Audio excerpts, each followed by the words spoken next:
আমি আপনাকে রিকোয়েস্ট করেছি অনেক স্যার, আমার কথা বুঝেন স্যার, কোনো কথা বলবেন না প্লিজ আর কোনো কথা বলবেন প্লিজ স্যার, না sir I humble request you sir, please আপনি আমাকে একটা সুযোগ দিলে আমি চলে যেতে পারবো।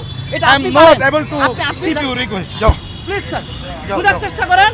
No, এটা no, সাধারণ no. শিক্ষার্থীদের এরকম দাবি ছিল, সেটা আপনারা যা করছেন আমরা আপনাকে সম্মান করে আমরা চলে যাচ্ছিলাম, আপনি আমাকে ধরে নিয়ে আসছেন পিছন দিক থেকে। তোমাদের ধরে আনছি তোমাদের কোনো কিছু করার জন্য না স্যার, তোমাদের আমরা জানি আপনি counseling কিছু করতে হবে, করবেন না, তোমাদের কিন্তু ব্রেন বিষয়টা- ওয়াশ করছে তো No, no, no, তোমাদের sir. কাউন্সিলিং করতে নো হবে স্যার, আমরা আদালতের আমাদের চিন্তা- কিছুই না।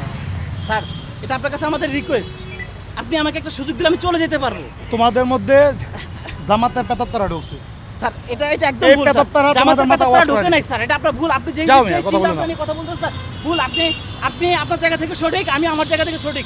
আপনি আমাকে ডাইভার্ট করতে পারেন না বা আমাকে কোনো ধরনের ব্লেম দিতে পারেন না প্রমাণ না হওয়া পর্যন্ত। No no no sir, no sir, একটা কথা বলতে পারবেন স্যার আমি আপনাকে রিকোয়েস্ট করেছি অনেক স্যার। স্যার আরেকটা কথা বলবেন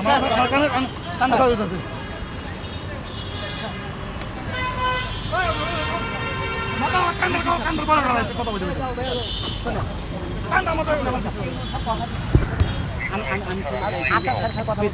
কিচ্ছু করতে হবে না। ইমরুল স্যার যেই জায়গায় কথা দিচ্ছে তার উপর তার কথা হয় না। আমরা তো চলে যাচ্ছিলাম স্যার, আপনি দেখছেন আপনাকে আমি আমরা চলে যাচ্ছি, ছেড়ে দিবে এটা ঠিক আছে, কিন্তু স্যার এই মুহূর্তে যে আপনি ধরে নিয়ে যাচ্ছেন না, এটা একটা পরিস্থিতি যে করতেছেন স্যার, এটার জন্য আপনি যতটা ভালো মনের অধিকারী বা ইয়ে প্রকাশ করতেছেন ঠিক সেইভাবে কিন্তু আমি আপনাকে অ্যাপ্রোচ করতেছি না, আমি রিকোয়েস্ট করতেছি। আমি রিকোয়েস্ট শুনে আপনাকে সাবধান করতেছি, আমাকে ছেড়ে দিন। আমরা জাস্ট আমাদের ন্যায্য হিস্সা আপনাদেরকে জানানোর জন্য আসছি।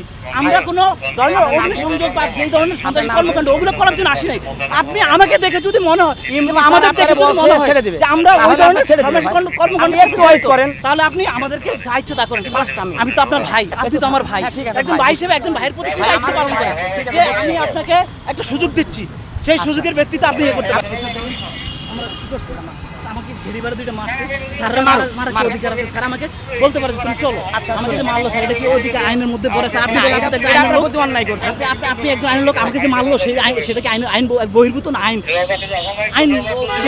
আইনগত কোনটা? আপনি আমাকে বলেন। আমি যতটুকু পারবো ভাই আপনার জন্য হেল্প করব। আমি জানি আমি স্যারের সাথে কথা বলবো।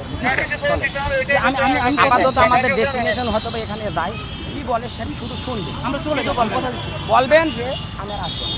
হ্যাঁ আমি আমি আসলে আসলে অনেক দাম তাই না? আমার জীবনটা দামি।